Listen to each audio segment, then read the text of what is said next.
Le cri trancha l'air de l'après-midi comme une lame affûtée. Béatrice laissa tomber le chiffon et courut en direction du jardin, le cœur battant de façon désordonnée contre ses côtes. Elle connaissait ce son. C'était Isabla. La fillette de 7 ans était en danger. Ses mains tremblaient tandis qu'elle poussait la porte vitrée du manoir. Le soleil brillait beaucoup trop fort pour un moment de terreur. Tout semblait normal. Les oiseaux chantaient, la brise faisait bouger les feuilles des arbres, mais quelque chose n'allait pas dans l'air. Béatrice le sentait sur sa peau, dans cet instinct qui ne l'avait jamais trompée. Elle travaillait dans cette maison depuis 3 ans. 3 ans à nettoyer des sols en marbre, à polir des lustres en cristal, à laver des vêtements coûteux qui valaient plus que son salaire de 6 mois. Pour la famille Alvarez, elle était invisible. Juste une employée de plus qui entrait par la porte de derrière et repartait sans que personne ne remarque sa présence. Mais Béatrice remarquait tout. Elle remarquait qu'Isabla souriait moins depuis l'arrivée de Valentina. La nouvelle épouse de Ricardo Alvarez était belle comme un mannequin de magazine, toujours impeccable avec ses robes de marque et ses cheveux parfaitement arrangés. Pourtant, il y avait de la froideur dans ses yeux clairs. Une distance calculée lorsqu'elle regardait sa belle-fille. Ricardo Alvarez était un homme puissant, propriétaire d'une chaîne d'hôtels qui s'étendait dans tout le pays. Veuf depuis 2 ans, il avait trouvé en Valentina une compagne qui semblait parfaite. Élégante, éduquée, raffinée. Il s'était marié beaucoup trop vite, murmuraient les autres employés. À peine 8 mois après leur première rencontre. Béatrice ne l'avait jamais aimé.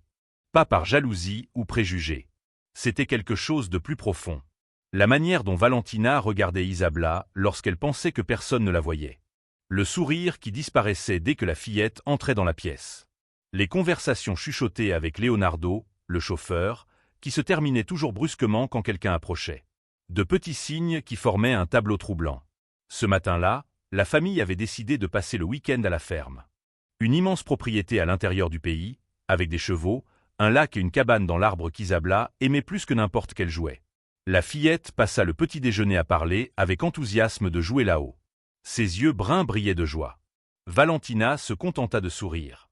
Un sourire qui n'atteignit pas ses yeux.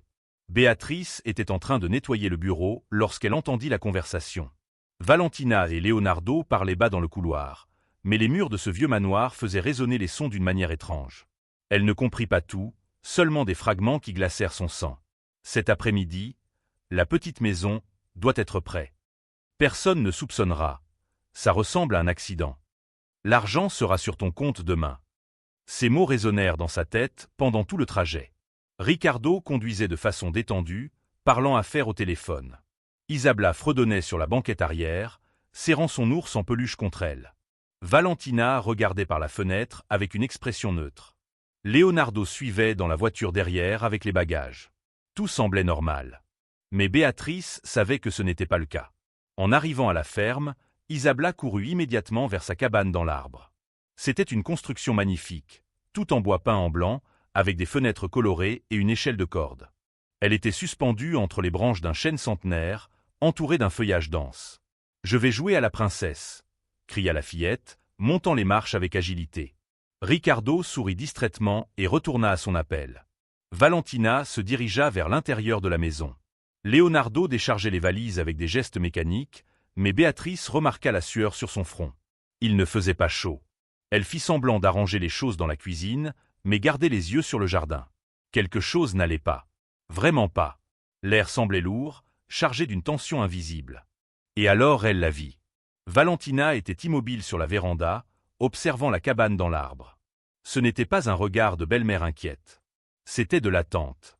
Comme si elle guettait que quelque chose de précis se produise. Leonardo traversa le jardin avec la dernière valise.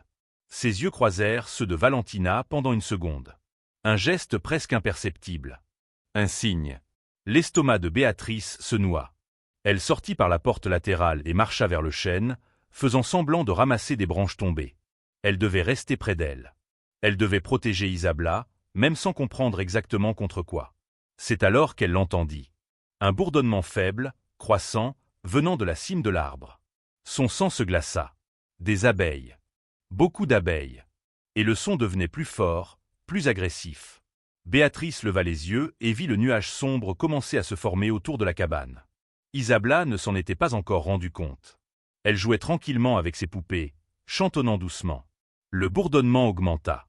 Les abeilles descendaient. Et alors vint le cri. Béatrice ne réfléchit pas. Elle courut simplement. Si vous aimez cette histoire, n'oubliez pas de vous abonner à la chaîne et de liker la vidéo. Dites-moi en commentaire ce que vous en pensez et de quelle ville ou de quel pays vous regardez.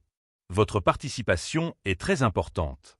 Béatrice grimpa l'échelle de corde avec une vitesse qu'elle ne se savait pas capable d'avoir. Les abeilles formaient un nuage dense et furieux autour de la petite maison, leur corps vibrant en une synchronie mortelle. Le bourdonnement était assourdissant. Isabella était recroquevillée dans un coin, les bras couvrant son visage, son petit corps tremblant de terreur. Quelques abeilles s'étaient déjà posées dans ses cheveux et sur ses vêtements. Ce n'était qu'une question de secondes avant que l'attaque ne commence réellement. Béatrice arracha son propre chemisier et enveloppa la fillette, la couvrant complètement. Elle la prit dans ses bras et descendit l'échelle aussi vite qu'elle le put, sentant les premières piqûres sur son dos, son cou et ses bras. La douleur était intense, brûlante comme du fer chauffé à blanc, mais elle ne s'arrêta pas. Elle courut à travers la pelouse jusqu'à la maison, trébuchant, vacillant, protégeant Isabella contre sa poitrine. Ricardo apparut à la porte, le visage pâle de stupeur. Derrière lui, Valentina observait avec une expression que Béatrice n'oublierait jamais. Ce n'était pas du soulagement. C'était de la déception. « Ma fille !» Ricardo arracha Isabella des bras de Béatrice et l'emporta à l'intérieur. La fillette pleurait, mais elle était vivante. Seulement 3 piqûres sur le bras gauche. Rien de grave. Béatrice avait absorbé l'attaque. Son corps était couvert de marques rouges et enflées. Elle les compta plus tard. 47 piqûres. Le médecin arriva en 20 minutes. Il soigna Isabella puis s'occupa de Béatrice, secouant la tête, impressionné. « Vous avez eu beaucoup de chance. Avec cette quantité de venin, vous auriez pu faire un choc anaphylactique. Vous avez été très courageuse. » Béatrice s'entendait à peine. Ses yeux restaient fixés sur Valentina, qui demeurait à l'écart, les bras croisés, le visage soigneusement composé en une inquiétude artificielle. Leonardo avait disparu juste après l'incident. Personne ne demanda où il était. Cette nuit-là, alors que tous dormaient, Béatrice ne parvenait pas à fermer les yeux.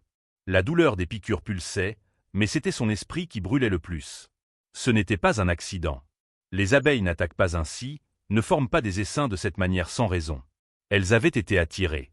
Délibérément. Elle se leva du lit avec difficulté et descendit les escaliers en silence. La ferme était plongée dans l'obscurité, seule la lumière de la lune entrait par les fenêtres. Béatrice prit une lampe de poche et sortit vers le jardin. La petite maison dans l'arbre était calme maintenant. Les abeilles étaient parties. Elle monta lentement, examinant chaque recoin avec le faisceau de lumière. Et alors elle vit. Dans le coin où Isabella avait l'habitude de s'asseoir, une substance collante était étalée sur le bois. Du miel. Et quelque chose d'autre. Une odeur sucrée et chimique qu'elle ne reconnut pas. Des phéromones. Ça devait être ça. Quelque chose pour attirer les abeilles et les rendre agressives. Le cœur de Béatrice s'emballa. Cela confirmait tout. Ce n'était pas un accident. C'était une tentative de meurtre. Mais qui la croirait? Une simple femme de ménage accusant l'épouse du patron d'avoir essayé de tuer la belle-fille? Cela semblerait fou. De la jalousie. Une fantaisie d'employée rancunière cherchant à causer des problèmes. Elle avait besoin de preuves concrètes. Les jours suivants, Béatrice observa tout avec une attention redoublée. Valentina maintenait son masque parfait. Elle rendait visite à Isabella dans sa chambre, lui apportait des fleurs, lui parlait d'une voix douce. Devant Ricardo, elle jouait la belle-mère dévouée et aimante. Mais Béatrice voyait les fissures dans la façade. Un matin, alors qu'elle nettoyait le bureau, elle trouva des papiers oubliés sur l'imprimante. Des relevés bancaires. Un transfert de 50 000 vers un compte qu'elle ne reconnaissait pas. La date était 3 jours avant l'incident. Le nom du bénéficiaire était partiellement visible, Leonardo Santos. Elle photographia le document avec son vieux téléphone portable et garda la preuve. L'après-midi, elle entendit Valentina au téléphone. La porte de la chambre était entr'ouverte et la voix, bien que basse, était claire. « Ça n'a pas marché. Cette idiote est intervenue. Il nous faut un autre plan. Non, il ne soupçonne rien. Oui, l'héritage sera à nous. » Béatrice sentit son sang se glacer dans ses veines. Héritage. Il s'agissait d'argent. Ça l'avait toujours été. La mère d'Isabella avait laissé une fortune en fidéicommis pour sa fille. Ricardo l'administrait jusqu'à ses 18 ans, mais si quelque chose arrivait à la fillette, l'argent serait divisé entre les héritiers légaux. Et Valentina, en tant qu'épouse, avait droit à une part considérable de l'héritage. Tout faisait sens maintenant. Le mariage précipité. La froideur envers Isabla. Le plan macabre. Valentina voulait la fortune et était prête à tuer une enfant innocente pour l'obtenir. Béatrice retourna dans la chambre qu'elle partageait avec l'autre employé, ferma la porte et commença à réfléchir. Elle ne pouvait pas aller directement voir Ricardo. Il était aveuglé par son amour pour Valentina. Il rejetterait toute accusation comme de la jalousie ou un malentendu. Elle avait besoin de plus de preuves. Des preuves irréfutables. Cette nuit-là, elle attendit que tout le monde dorme et descendit jusqu'au garage. La voiture de Leonardo était garée dans un coin. Elle fouilla la boîte à gants, la banquette arrière, le coffre. Et elle trouva une petite boîte en métal cachée sous le tapis du coffre. À l'intérieur se trouvait un flacon contenant un liquide clair et visqueux. L'étiquette avait de petites lettres, phéromones synthétiques d'abeilles. Et il y avait plus. Des gants en latex. Un billet manuscrit dans la calligraphie élégante de Valentina. Répand tout dans la maisonnette ce matin. Personne ne doit voir. Les mains de Béatrice tremblaient en tenant ces preuves. C'était la confirmation dont elle avait besoin. La preuve que Valentina avait tout planifié froidement. Acheter le matériel. Donner des instructions à Leonardo. Monter la mort d'une enfant comme s'il ne s'agissait que d'une transaction de plus. Elle photographia tout et glissa le téléphone dans sa poche. Mais lorsqu'elle se retourna pour sortir du garage, une silhouette bloquait la porte. Leonardo était là, les yeux brillants dans l'obscurité, une expression dangereuse sur le visage. « Tu ne devrais pas être ici », dit-il d'une voix basse et menaçante, avançant d'un pas vers elle. Béatrice recula instinctivement, mais sa voix reste ferme. « Je cherchais des chiffons de nettoyage. Je pensais qu'ils étaient rangés ici. » Leonardo fit un pas de plus en avant. La faible lumière du garage laissait la moitié de son visage dans l'ombre. « Ne me mens pas. Je t'ai vu fouiller dans ma voiture. » Le cœur de Béatrice battait à tout rompre, mais elle connaissait bien les hommes comme lui. Des lâches qui n'étaient courageux que lorsqu'ils avaient l'avantage. Elle leva le menton et plongea son regard dans le sien. « Et moi, j'ai vu ce que tu as caché dans le coffre. Des phéromones. Des billets. 50 000 raisons pour tenter de tuer une enfant innocente. » Le visage de Leonardo pâlit. Pendant un instant, il sembla prêt à se jeter sur elle. Mais Béatrice avait déjà calculé sa fuite. Elle était plus proche de la porte latérale. Elle pourrait crier et réveiller toute la maison. « Tu ne comprends rien, » murmura Leonardo, la voix brisée. « Je ne voulais pas faire ça. Elle m'a forcé. Elle a dit que si je n'aidais pas, elle raconterait des mensonges à M. Alvarez et je perdrais mon travail. Ma fille est malade. J'ai besoin de l'argent pour son traitement. » Béatrice sentit une pointe de quelque chose qui ressemblait à de la pitié, mais elle ne le montra pas. « Et tu as pensé que le meurtre était la solution ?» Isabla a 7 ans, Leonardo. 7 ans. Il se couvrit le visage de ses mains. « Je sais. Mon Dieu, je sais. Je n'arrive plus à dormir depuis ce jour-là.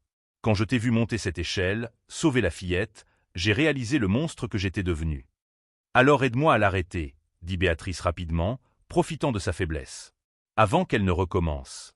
Parce qu'elle va recommencer, tu le sais. » Leonardo hésita. Ses yeux parcoururent le garage comme s'il cherchait des réponses sur les murs. « Elle prépare déjà quelque chose. Je l'ai entendu au téléphone aujourd'hui. Quelque chose à propos du lac. Elle veut que je sabote le bateau qu'Isabla utilise pour pêcher avec son père. » Le sang de Béatrice se glaça une fois encore. Valentina n'abandonnerait pas tant qu'elle n'aurait pas ce qu'elle voulait. Et chaque tentative serait plus dangereuse que la précédente. « Tu dois témoigner, » insista Béatrice. « Tout raconter à M. Alvarez. Avec ton témoignage et mes preuves, elle ne pourra rien nier. »« Elle me détruira, » murmura Leonardo. « Elle connaît des gens puissants. Des avocats. Elle peut me mettre en prison, inventer des accusations. Et qu'est-ce que tu crois qu'il arrivera quand Isabla mourra? Tu crois que Valentina te laissera en vie après ça? Tu es un témoin. Une loose end. Elle se débarrassera de toi aussi. » Les mots tombèrent sur Leonardo comme des pierres. Il n'y avait jamais pensé. L'expression de panique sur son visage confirma à Béatrice qu'elle avait visé juste. « Donne-moi 48 heures, » finit-il par dire. « Je trouverai le courage et je parlerai à M. Alvarez. Mais tu dois me promettre une protection. »« Je ne suis qu'une femme de ménage, » répondit Béatrice avec amertume. « Je n'ai aucun pouvoir pour promettre quoi que ce soit. Mais je te garantis que je ferai tout ce qui est en mon pouvoir pour que la vérité éclate. » Leonardo hocha la tête et quitta le garage, les épaules courbées sous le poids de la culpabilité. Béatrice attendit quelques minutes avant de le suivre, s'assurant que personne ne les avait vus ensemble. De retour dans la chambre, Elle transféra toutes les photos de son téléphone vers un email et se l'envoya à elle-même. Puis elle fit des copies et les cacha à différents endroits. Si quelque chose lui arrivait, les preuves ne disparaîtraient pas. Les 2 jours suivants furent les plus tendus de la vie de Béatrice. Elle surveillait Valentina comme un faucon, ne laissant jamais Isabla seule trop longtemps. La fillette, encore traumatisée par l'attaque des abeilles, restait collée à Béatrice dès qu'elle le pouvait. « Tu m'as sauvée », dit Isabla un après-midi, en serrant la taille de Béatrice pendant qu'elle préparait le goûter. « Tu étais comme un ange protecteur. » Les yeux de Béatrice picotèrent. Cet enfant avait confiance en elle. Dépendait d'elle. Et elle ne faillirait pas. Valentina remarqua le rapprochement entre les deux et n'apprécia pas. Elle se mit à faire des remarques subtiles à Ricardo sur la manière dont Béatrice dépassait les limites, se comportant comme si elle faisait partie de la famille, gâtant trop la fillette. « Elle fait seulement preuve de gentillesse après le choc », répondit Ricardo d'un ton distrait. Isabla a vécu un traumatisme. Il est normal qu'elle cherche du réconfort. Mais Béatrice voyait la colère grandir dans les yeux de Valentina. Le masque se fissurait. Et une Valentina désespérée était encore plus dangereuse.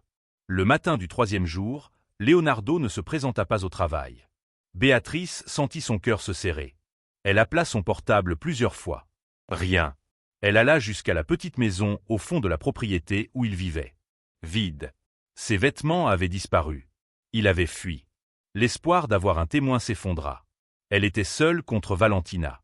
Une femme de ménage pauvre contre une femme riche et influente. Sans Leonardo, ces preuves paraîtraient circonstancielles. Un bon avocat pourrait tout discréditer. Béatrice retourna au manoir, se sentant écrasée par la défaite. Mais lorsqu'elle entra par la porte de la cuisine, elle trouva quelque chose qui changea tout. Une enveloppe marron sur la table, avec son nom écrit à la main. À l'intérieur se trouvait une clé USB et un court billet. Voici les enregistrements des caméras de sécurité que j'ai effacés du système principal. Ils montrent tout. Depuis le moment où j'ai installé les phéromones jusqu'aux conversations où elle planifie tout. Utilise-les bien. J'emmène ma fille loin d'ici. Pardonne-moi. Elle. Les mains de Béatrice tremblaient en tenant ce petit objet en plastique. C'était plus qu'elle n'espérait. C'était tout ce dont elle avait besoin. Une preuve irréfutable en vidéo. Mais elle devait agir vite. Valentina était déjà méfiante. Et les gens désespérés faisaient des choses impensables. Béatrice glissa la clé USB dans la poche la plus profonde de son sac et inspira profondément. L'affrontement final approchait. Et cette fois, elle serait prête. Béatrice savait qu'elle n'avait pas beaucoup de temps. Elle devait montrer les preuves à Ricardo avant que Valentina ne s'aperçoive de la disparition de Leonardo. Mais il était enfermé dans son bureau depuis tôt le matin, en visioconférence interminable avec des investisseurs internationaux. L'occasion arriva en fin d'après-midi. Ricardo sortit pour aller chercher des documents dans la chambre.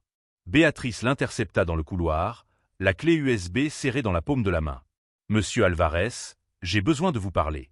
C'est urgent. À propos d'Isabla. » Il fronça les sourcils, impatient. « Béatrice, je suis occupé. Si c'est pour son goûter, voyez ça avec la cuisinière. » « Ce n'est pas pour un goûter. C'est pour sa vie.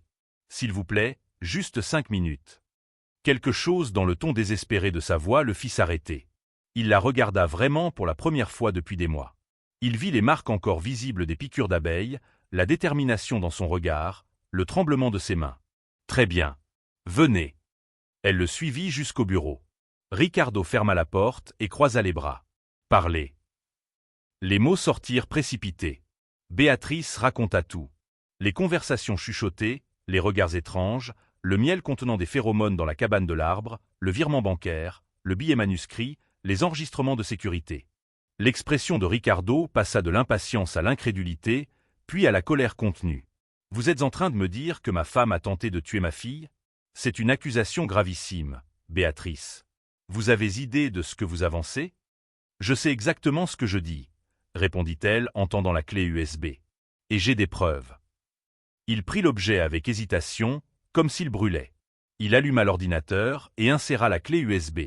La première vidéo se lança. On y voyait Leonardo entrer dans la cabane de l'arbre au milieu de la nuit, 3 jours avant l'attaque.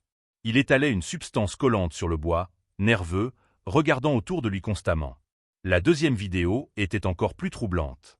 Valentina et Leonardo discutant dans le jardin, tard le soir. Sans son, mais leur langage corporel était clair. Elle lui remettait une enveloppe. Il acquiesçait. Elle pointait du doigt l'arbre. La troisième vidéo avait du son. Valentina au téléphone dans sa propre chambre, la voix froide et calculatrice. Je me fiche de comment tu vas le faire. Je veux que ça ressemble à un accident. La gamine doit disparaître. Une fois qu'elle ne sera plus là, la moitié de la fortune me revient de droit. Ricardo regarda tout en silence, le visage devenant de plus en plus pâle. Lorsque les vidéos se terminèrent, il resta immobile, fixant l'écran noir comme s'il pouvait y trouver une explication logique. « Ce n'est pas possible, » murmura-t-il, la voix brisée. « Valentina ne ferait pas ça. Elle s'est mariée avec vous pour votre argent, » dit Béatrice avec douceur mais fermeté. « Et Isabella était son seul obstacle entre elle et l'héritage de votre défunte épouse. » Les mains de Ricardo tremblaient.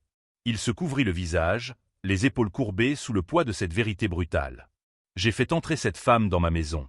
Je l'ai laissée s'approcher de ma fille. Je lui ai fait confiance.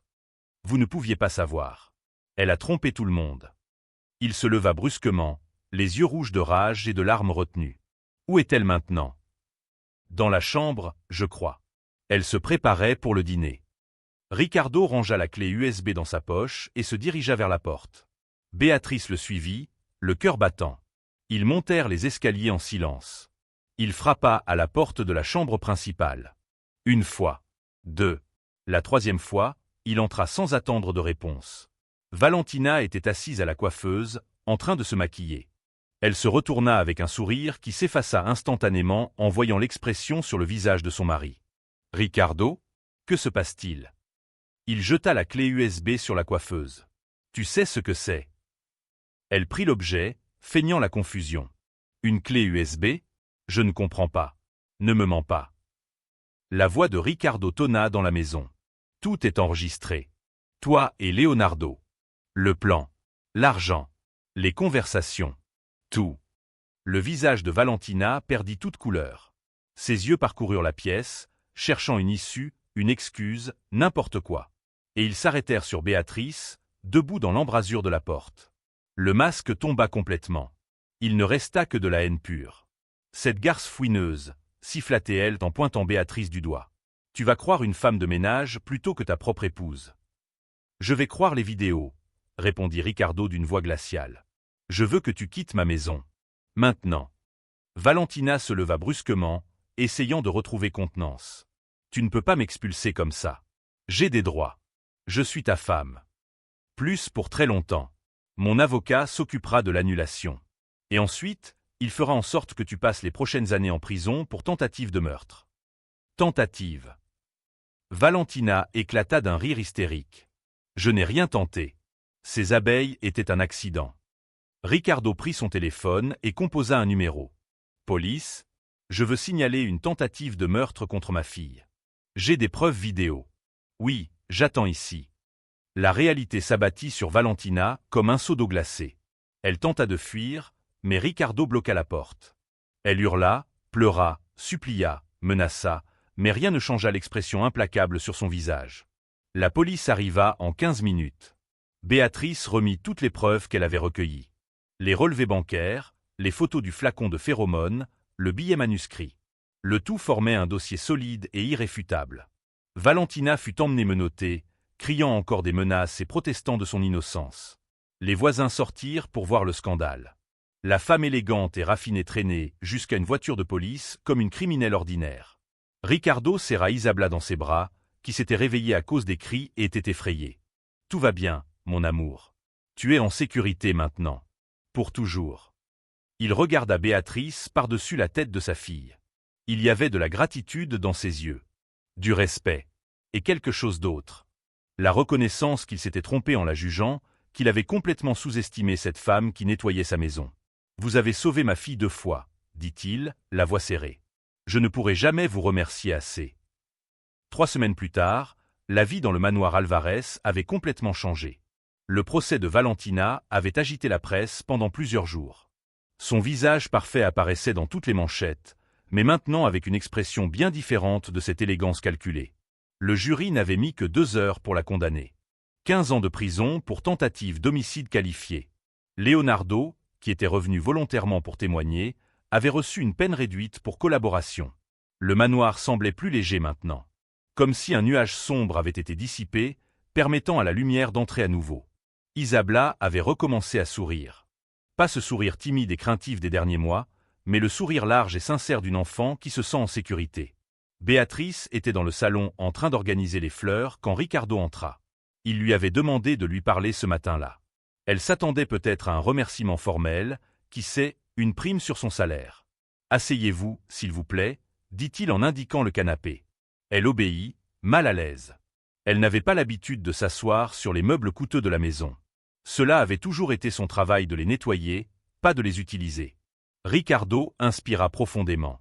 Il semblait nerveux. « Béatrice, j'ai passé les dernières semaines à beaucoup réfléchir. À tout ce qui s'est passé. À quel point j'étais aveugle. À la manière dont je vous ai traité toutes ces années. Monsieur Alvarez, vous avez toujours été respectueux. » « Non, je ne l'ai pas été, » interrompit-il doucement. « J'ai été indifférent.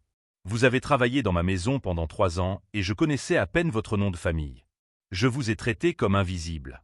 Comme un meuble. Et vous avez sauvé ma fille. Pas une fois, mais 2. Vous avez risqué votre vie, affronté une criminelle, rassemblé des preuves alors que personne ne vous croirait. » Béatrice sentit les larmes lui brûler les yeux, mais les retint. « J'ai fait ce que toute personne décente ferait. » « Non. Vous avez fait ce qu'une personne extraordinaire ferait. Et je veux vous dédommager pour cela. Je veux vous offrir quelque chose de plus que de l'argent, même si cela en fait aussi partie. » Il tendit une enveloppe. À l'intérieur, il y avait un chèque avec un montant qui fit Béatrice s'étrangler. 100 000. C'était plus d'argent qu'elle n'en gagnerait en 10 ans en travaillant comme femme de ménage. « Monsieur Alvarez, je ne peux pas accepter ça. C'est trop. Ce n'est même pas proche de ce que vous méritez. Mais il y a plus. Je veux que vous repreniez vos études. Je sais que vous avez quitté l'école à 15 ans pour travailler et subvenir aux besoins de votre mère. Je paierai votre éducation. Université, cours, tout ce que vous voudrez. Et pendant que vous étudierez, vous aurez un salaire garanti. » Béatrice ne put plus retenir ses larmes. Elles coulèrent librement sur son visage. C'était un rêve qu'elle avait enterré depuis si longtemps qu'elle ne se souvenait même plus de l'avoir eu. « Et il y a une dernière chose, » continua Ricardo, d'une voix plus douce. « Isabella vous demande tous les jours. Elle veut savoir si vous allez partir. Elle vous voit comme de la famille. Et j'ai aussi commencé à vous voir ainsi. Cette maison est devenue trop grande après la mort de ma première épouse. Et maintenant, sans Valentina, elle est beaucoup trop vide. Je veux que vous viviez ici. Pas comme employé, mais comme membre de notre famille. En aidant à prendre soin d'Isabella, en étant la présence féminine dont elle a besoin. » Béatrice porta la main à sa bouche, sanglotant. C'était trop. Trop beau pour être vrai. Je ne sais pas quoi dire. Dites oui. S'il vous plaît. Isabella a besoin de vous. Et honnêtement, moi aussi. Pour la première fois depuis des années, Béatrice sentit qu'elle appartenait à un endroit. Qu'elle n'était pas juste une pièce remplaçable, mais quelqu'un de valorisé, de reconnu, d'important. Oui, murmura-t-elle. J'accepte. Ricardo sourit, soulagé, et lui tendit la main. Mais lorsqu'elle allait la serrer, il la tira dans ses bras. Une étreinte sincère, pleine de gratitude et de respect. Isabella entra en courant dans la salle à ce moment-là, sautant sur eux deux. Béatrice va rester. Elle va vivre avec nous. Oui, mon ange. Pour toujours. Dans les mois qui suivirent, la transformation fut complète. Béatrice s'inscrivit à l'université, en pédagogie. Elle découvrit qu'elle adorait apprendre, qu'elle avait des facilités pour les études. Sa mère, malade depuis des années sans pouvoir payer un traitement adéquat, reçut enfin les soins médicaux dont elle avait besoin. Isabella s'épanouit sous les soins de Béatrice. Elle plantait des fleurs ensemble dans le jardin, cuisinait des biscuits, lisait des histoires avant de dormir. La fillette avait de nouveau une figure maternelle. Et Béatrice avait l'enfant qu'elle n'avait jamais pensé avoir. Ricardo observait tout cela avec un mélange de gratitude et quelque chose de plus profond qu'il commençait à peine à comprendre. Admiration, respect, et peut-être, juste peut-être, le début de quelque chose qu'il n'osait pas encore nommer. L'histoire de Béatrice enseigna à tous une leçon que beaucoup oublient. La valeur ne réside pas dans l'argent que l'on possède ni dans la position que l'on occupe. Elle réside dans le caractère, le courage, la capacité de faire ce qui est juste même lorsque c'est difficile. Elle avait été invisible pendant des années. Traitée comme un meuble, ignorée, sous-estimée. Mais quand cela comptait, quand une vie dépendait d'elle, Béatrice prouva que les personnes les plus improbables peuvent être les héros les plus extraordinaires. Et parfois, les réponses que nous cherchons ne se trouvent pas dans les endroits évidents. Elles se trouvent dans l'ombre. Dans les recoins. chez les personnes qui nettoient nos sols et lavent nos vêtements. Des personnes avec des histoires profondes, des cœurs immenses et un courage que peu possèdent. Béatrice n'était plus invisible. Elle était aimée. Elle était famille. Elle était suffisante. Et c'était tout ce qu'elle avait toujours voulu. Si vous avez aimé cette histoire de dépassement et de justice, n'oubliez pas de vous abonner à la chaîne, de laisser votre like et de commenter ci-dessous de quelle ville ou de quel pays vous regardez. Votre interaction aide davantage de personnes à découvrir des histoires qui méritent d'être